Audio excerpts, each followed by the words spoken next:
Dans ce majestueux hémicycle de la Polynésie française, une île située au beau milieu de l'océan Pacifique, des parlementaires venus des quatre coins du monde. Ils ont en partage la langue française et ils sont préoccupés par plusieurs sujets d'intérêt commun. Eux, ce sont les membres du bureau de l'Assemblée parlementaire de la francophonie. Mes chers collègues, c'est un bureau renouvelé que nous accueillons aujourd'hui à Papeete. C'est la première fois que notre bureau, dans un format aussi élargi et pluraliste, se réunit dans le Pacifique Sud. Ce choix n'est à mon sens pas anodin. Que Dieu bénisse notre rencontre et qu'il bénisse notre grande famille francophone. À l'instar de la délégation béninoise qui est conduite par le premier questeur représentant le président de l'Assemblée nationale du Bénin, une douzaine de délégations de parlements francophones ont fait le déplacement de Papeete. Une forte mobilisation dont s'honore la Polynésie française qui ambitionne de prendre une part plus active dans le renforcement des actions de l'Assemblée parlementaire de la francophonie. Sans que la langue soit une barrière, mais bien au contraire, un pont entre nous, un lien entre nous, cette langue française. Vous l'aurez compris, le souhait de la Polynésie française est de prendre une part plus active à la promotion et à l'action de la francophonie en Océanie, par son adhésion à l'Organisation internationale de la francophonie. Nous avons un objectif bien précis.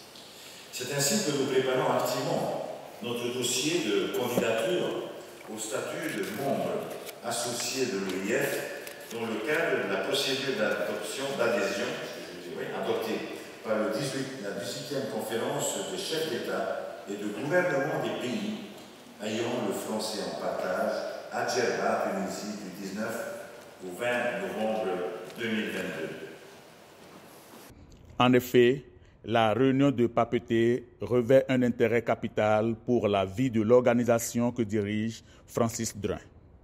Ce bureau sera l'occasion d'aborder des chantiers comme la révision de nos statuts, la discussion future de notre cadre stratégique, mais aussi de projeter avec des projets novateurs. Je fais là allusion à mon souhait de solliciter pour notre organisation l'obtention de statut d'observateur auprès de l'Organisation des Nations Unies. Notre organisation a constamment évolué pour s'adapter aux nécessités de l'époque. Cette évolution transparaît dans les orientations du cadre stratégique 2023-2027 que nous avons bâti avec nos institutions et nos instances, et bien sûr en complémentarité avec l'OIF. Nous avons resserré les sujets en 3 grands chapitres: l'utilisation de la langue française et son rayonnement, la promotion de la démocratie, de l'état de droit, des droits des personnes et de la paix, et la francophonie de demain, incluant les thématiques de l'égalité femmes-hommes, de la promotion de la jeunesse, de l'environnement, de l'éducation ou encore de l'accès du monde au travail.